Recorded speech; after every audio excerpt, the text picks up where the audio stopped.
На двете страни од власта различни пораки, од тврдења дека коалицијата е стабилна и фокусирана до опозицијски критики. Немате легитимитет. Лидерот на крилото на Алијанса за албанците, Таравари, дефинитивно преминува во опозиција и неделава се очекува да го испие последното партнерско кафе со премиерот Мицкоски. Но дилемите остануваат како ќе делуваат со партиците на Таравари.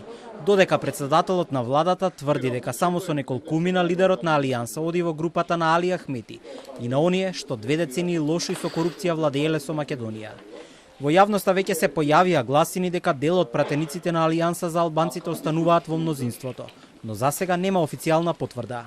Со оглед на тоа што денес немаше освен координација, не присуствува на координацијата членовите на Алијанса за албанците и на вистина ќе не е одговорно да тврдам што ќе се случува со пратениците. Лидерот на крилото на Алијанса, кој доскоро беше дел од Вреди, секојдневно испраќа политички пораки, а последната дојде од Врапчиште, каде што отвори нов партиски штаб. Оттаму Таравари даде конечна оценка дека тие не добиле поддршка за промените, кои албанците ги барале и ги очекувале.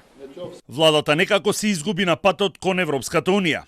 Гледате, состојбата во државната администрација има извонредна маргинализација и тенденција албанците да бидат маргинализирани.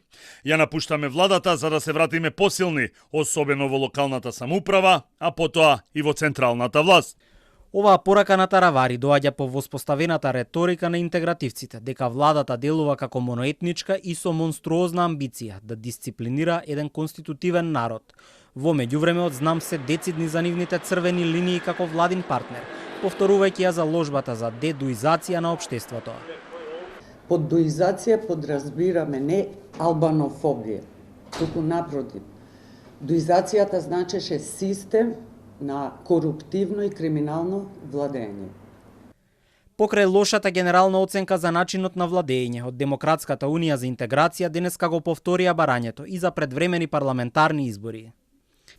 Овие очајни обиди да се добие барем некаков легитимитет ке пропаднат, но зад себе ке остават длабоки последици во нарушувањето на меѓуетничките односи. Секој ден што оваа влада ги отфрла албанските барања представува уште еден ден повеќе во оддалечувањето на албанците од државните текови.